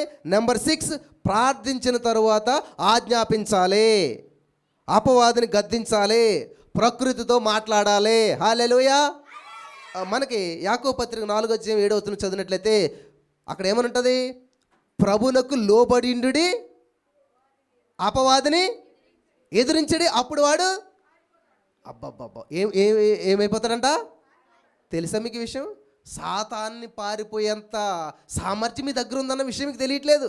మీరు పారిపోతున్నారు, మీరు బాధపడుతున్నారు. ఎప్పుడు సాతాను కూడా పారిపోతాడు? మెయిన్ ముందేం చేయాలంట, దేవునికి లోబడాలి. నువ్వు దేవునికి లోబడకుండా, దేవుని చిత్తానుసారంగా జీవించకుండా, దేవుని యొక్క ఉద్దేశాలు నెరవేర్చకుండా, దేవుని సందులో గడపకుండా సాతానా పో అంటే రా అంటాడు. మాట్లాడు నేను పోవటం కదా, నువ్వు రా చూసుకుందాం, నీకు అంత సీన్ లేదు, నీ సామర్థ్యం నాకు తెలుసు, నీ శక్తి నాకు తెలుసు అని చెప్పాడు. ఏం చేస్తాడు, రమ్మంటాడు అనమాట. ఇంక వెళ్ళావనుకో నువ్వేముంటుంది, ఇంకా అది మొత్తం ఓడగొట్టు పంపిస్తారనమాట. ఇలాగే బైబిల్లో కూడా ఉంటారన్నమాట. ఇలా సైతాన్ని నిలగొట్టేస్తామని చెప్పి వెళ్ళిపోతారన్నమాట. వెళ్ళిపోతే ఏం చేస్తాడు, ఆడు సైతాన్ని బట్టలు తీసి వెళ్ళి అవమానించి పంపేస్తాడు. బైబిల్లో జరిగిన స్టోరీ ఇది. నేను బయట విషయాలు ఏం చెప్పట్లేదు, వాస్తవం అనమాట. నీ దగ్గర బలం లేకుండా, శక్తి లేకుండా నువ్వు వెళ్ళావనుకో, వాడు నిన్ను అవమానించి పంపించేస్తాడు. దేవునికి మహిమ కలుగును గాక. హల్లెలూయా. నెంబర్ 7, మీరు అడుగుచున్నవి ప్రభు చిత్తానుసారమైన చెప్పి విశ్వసించాలంట. మత్తయి సువార్త 17:20 ఉంటుందన్నమాట.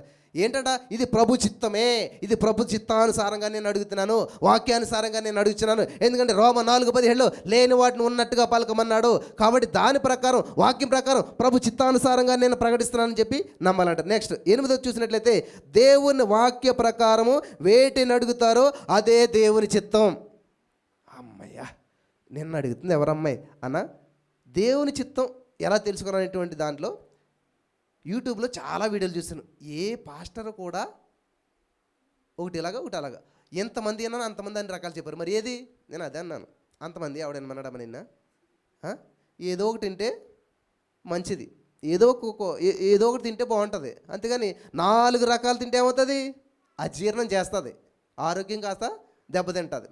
కాబట్టి మరి వీళ్ళందరూ దేవుని వాక్యం చెప్పేవాళ్ళు కదా, అందరిలో పాస్టర్లే కదా, చివరికి అందరూ ఒక చోటుకి వెళ్ళాలి కదా. అందరూ ఒక చోటుకి వెళ్ళాలి, కానీ అందరి మనసు ఒకటి కాదు కదా, అందరూ ఆలోచన ఒకలాగా ఉండదు కదా. కాబట్టి ఇక్కడ మీరు ఏం చేయాలంటే, దేవుని చిత్తము అంటే ఏంటంట, అయ్యో ఇప్పుడే చెప్పాను కదా, దేవుని వాక్య ప్రకారం వేటిని అడుగుతారో అదే దేవుని చిత్తం. హల్లెలూయా. కాబట్టి నా పట్ల దేవుని చిత్తం ఏంటంటే, దేవుని వాక్యం ఏది ఉందో అదే దేవుని చిత్తం. ఇప్పుడు నువ్వు అడిగేది దేవుని వాక్యానికి సరిపడగా ఉందా లేదా, దేవుని వాక్యానుసారంగా ఉందా లేదా చూసుకోవాలి, అది దేవుని చిత్తం. నెక్స్ట్ ఫైనల్గా, మనుషుల ఎదుట ప్రభు దృష్టిలో నిందారహితుడుగా జీవించాలి, మనస్సాక్షిని కాపాడుకోవాలి. హల్లెలూయా, హల్లెలూయా. యోహాను సువార్త 15:7 ఏముంటుందంటే, నా యందు మీరును మీ యందు నా మాటలను నిలిచినడలా మీకు ఏది ఇష్టమో అడగనది ఇచ్చేస్తాను. ఎప్పుడు, ఈ ఫస్ట్ ఇది కట్ చేస్తారు చాలామంది. ఇది మీకు ఏది ఇష్టం అది అడగండి ఇచ్చేస్తాను. ఎందుకు ఇచ్చేస్తారు? ఇప్పుడు మీ పిల్లలు అమ్మా నాకు అది కావాలి ఇది కావాలంటే కొన్ని ఇచ్చేస్తారు. అదే రోడ్డు వెళ్ళి వచ్చి మీ దగ్గరకు వచ్చి ఏంటంటే నాకు అది కావాలి ఇది కావాలి, ఎవడ నువ్వు అతనికి అంటారు లేదా. దేవుడు కూడా అది అంటున్నమాట, నా యందు మీరు, అంత మాత్రమే కాదు, మీ యందు నా మాటలు. అంటే ఇద్దరికీ కనెక్షన్ ఉండాలి, ఇద్దరికి ఒక నిబంధన ఉండాలి. హల్లెలూయా, హల్లెలూయా. ఇప్పుడు రోడ్డు మీద ఒక అమ్మాయి వెళ్తుంది అనుకోండి, ఒక అబ్బాయి అమ్మాయికి ఏదైనా కొని ఇచ్చేసారు అనుకోండి, అందరూ ఏం చేస్తారు, వింతగా చూస్తారు లేదా. అదే అమ్మాయిని అబ్బాయి పెళ్లి చేసుకున్నాడు, ఇప్పుడు అమ్మాయిని తీసుకెళ్ళి షాపింగ్ తీసుకెళ్ళి బట్టలు కొంటున్నాడు, అవి కొంటున్నాడు, ఇవి కొంటున్నాడు, ఎవడన్నా పట్టించుకుంటాడా? ఎవడ పట్టించుకోడు. ఎందుకని, వాళ్ళిద్దరి మధ్యలో ఒక నిబంధన ఉంది. హల్లెలూయా. దేవుడు కూడా అదే చెప్తున్నాడు, ముందు నాతో నిబంధన చేసుకో, ముందు నాలో కట్టబడు, నాలో అంటు కట్టబడు, అప్పుడు నువ్వు దాన్ని స్వతంత్రించుకుంటావు. అంతే కదా, నాలో అంటు కట్టబడి ఉంటే వాడు బహుగా ఫలిస్తాడు. ఎప్పుడైతే నాలో నుంచి వేరే మీరేమి కూడా చేయలేరు. కాబట్టి ఈ రోజున ఈ మాటలు వింటున్న ప్రియమైనటువంటి సహోదరి స్నేహితులరా, ఈ యొక్క 9 నియమాలు ఖచ్చితంగా మీరు పాటించండి. మరి నేను మళ్ళీ రిపీట్ చేయట్లేదు, సమయం లేదు కాబట్టి మీరు ఈ వర్తమానం ఖచ్చితంగా మీరు ఇంటికి వెళ్ళి విన్నట్లయితే చాలా అద్భుతమైన ఫలితాలు చూస్తారు. లైవ్లో చాలామంది ఉన్నారు, దేవునికి స్తోత్రం. హల్లెలూయా. ఈ టైం అంతా డిఫరెంట్ టైం అని అనుకున్నారు అందరు కూడాను. నేనేమంటానంటే, టైం నువ్వు ఫాలో అవటం కాదు, నేను టైం ఫాలో అవ్వాలి. హల్లెలూయా. నువ్వే టైంలో పెట్టినా కూడా అది నీకు అనుకూలంగా మార్చబడాలి. హల్లెలూయా, హల్లెలూయా. నేను అదే అంటాను, ఎప్పుడైనా సరే మేము ఏదైనా క్యాబ్ ఏదైనా బుక్ చేయాలనుకోండి, అయ్యో ఈ టైంలో బుక్ కాదు, ఆ టైంలో బుక్ కాదు, ఇట్లాంటి మాటలు పలకూడదు మనం. నేను ఏ టైంలో బుక్ చేసినా 1 minute బుక్ అవ్వాల్సిందే, అది ఎలాగైనా రావాల్సిందే. In the name of Jesus అంటే నిన్న వచ్చిన అతను అంటున్నాడు అనమాట, మేము క్యాబ్ బుక్ చేస్తే వచ్చాడనమాట. అసలు నేను తీసుకోకూడదు అనుకున్నాను, ఎందుకో ఇలా నొక్కేసి తీసుకున్నా కూడా అయ్యో బాబు చాలా దూరం ఉంది, ఇది ఎందుకులే క్యాన్సిల్ చేసేద్దాం అనుకున్నాను. కానీ ఇంతకు ఎవరు అనుకుంటున్నారు, దేవుని బిడ్డ. హల్లెలూయా, హల్లెలూయా. నేను కారులో ఎవరో సమస్య చెప్తుంటే, నాకు బాబు ఇలాగ ఉంది, నిద్రపట్టి ఇలాగ సమస్య చెప్తుంటే, సరే అమ్మా నువ్వు ఇలా పలుకు, ఇలా చెయ్యి in the name of Jesus అని ప్రార్థించి పెట్టితే, అన్న అలా చెప్తే ఎలాగా, మంచి డాక్టర్ని చూపించుకోమని చెప్పాలి కదా. డాక్టర్ వల్ల ఈ సమస్య కాదు, ఇది అవన్నీ ఆల్రెడీ అయిపోయాయి, అన్నీ అయిపోయి ఇక్కడికి వస్తుంది ఫైనల్కి. కాబట్టి ఇప్పుడు మళ్ళీ డాక్టర్ అని అనుకోండి, నాకు ఫోన్ చేస్తే డాక్టర్ ఎందుకు చెప్తాను, నేను పాస్టర్కి ఫోన్ చేసి డాక్టర్ ఎందుకు చెప్తాం మనం, అన్నీ అయిపోయాయి కాబట్టి ఇక్కడికి వచ్చారు వాళ్ళు. కాబట్టి ఆవిడ సమస్యకి పరిష్కారం అది కాదు, ఇలాగే చెప్పాలి. ఏంటంటే లేదు ఉన్నట్టు పలకమ్మా, ఆల్రెడీ నువ్వు దేవుడు కార్యం చేసేసాడు, నాకు ఆ సమస్యకి నాకు సంబంధం లేదు అని చెప్పి నువ్వు విడాకులు ఇచ్చేసేయి, ఖచ్చితంగా నువ్వు హ్యాపీగా ఉంటావు అని చెప్తే ఆడు మనకి నా చెప్తున్నాడు అనమాట, ఇలా చెప్పాలి అలా చెప్పాలని చెప్పేసేసి. హల్లెలూయా, దేవునికి స్తోత్రం కలుగును గాక. అలాగా మనం ఎప్పుడైతే, నేను అదే చెప్తాను, పరిస్థితులకు నువ్వు లోబడకూడదు, నీకు పరిస్థితులు లోబడాలి, పరిస్థితులు లోపరుచుకోవాలి, నువ్వు వేలుబడి చేయాలి. హల్లెలూయా, హల్లెలూయా, హల్లెలూయా.